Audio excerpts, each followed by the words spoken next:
The lights were always warm on her face, even when the truth wasn't. For decades, Angie Dickinson smiled for the camera, answered the same questions, and carefully stepped around one name. Ricky Nelson, a name that still lingered in the corners of old Hollywood, humming like a half-forgotten melody. And now, at 94, when the applause has faded and the rooms are quieter, Angie finally speaks, not loudly, not bitterly, but honestly. And what she reveals isn't scandal in the way people expect. It's something far more unsettling. She remembers the first time she saw him. Young, impossibly handsome, carrying fame like it weighed nothing at all. Ricky Nelson didn't walk into a room. He drifted, like he belonged to a different rhythm than everyone else. America knew him as a golden boy, a teen idol with a guitar and a smile that sold dreams. Angie saw something else, a stillness behind the charm, a loneliness that fame couldn't drown out. They met when Hollywood still believed it could manufacture forever. Studios controlled images, whispers traveled faster than truth, and silence was often safer than honesty. Angie was building her career carefully, one role at a time, aware that one wrong move could undo everything. Ricky was already trapped by an image he didn't create but was expected to live inside. Two people orbiting the same spotlight, never fully stepping into it together. There were moments, she says, when it felt real. Quiet conversations after crowded parties. Long drives with the radio low, his songs playing as if they belonged to someone else. He talked about music like it was oxygen, like the only place he could breathe freely. But there was always a distance, an invisible wall built from expectations, contracts, and a public that thought it owned him. Angie pauses when she talks about the pressure. Not the glamorous kind people imagine, but the kind that presses down slowly, day after day. Ricky was expected to be grateful, always smiling, always agreeable. When he tried to grow, to change his sound, to be taken seriously, the world pushed back, and Angie watched it happen. She watched the frustration settle into his shoulders. She watched the light dim just enough to notice.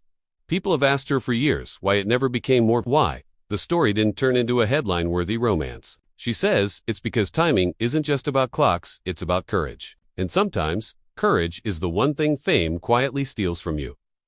There were things they didn't say, choices they didn't make. And in Hollywood, what doesn't happen can haunt you just as much as what does. Then came the distance. Life moved forward, as it always does. Roles changed. Music changed. Ricky fought to be heard on his own terms, and the fight took a toll. Angie watched from afar, feeling helpless, wondering if reaching out would help or only reopen wounds neither of them knew how to heal. She says regret doesn't arrive all at once. It creeps in slowly, disguised as acceptance. When Ricky died, the world mourned a star. Angie mourned a person the world never fully knew. She didn't speak publicly then. She stayed silent as stories were told, rewritten, simplified. Silence became her shield, but also her burden. Because silence can protect you, but it can also lock the truth away. Now, at 94, she says the truth isn't about secrets or scandal. It's about misunderstanding.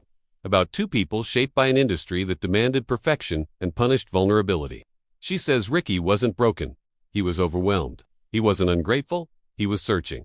And she wasn't distant. Because she didn't care, she was afraid of what's caring might cost them both. Her voice softens when she asks the question that has followed her for decades. What if things had been different?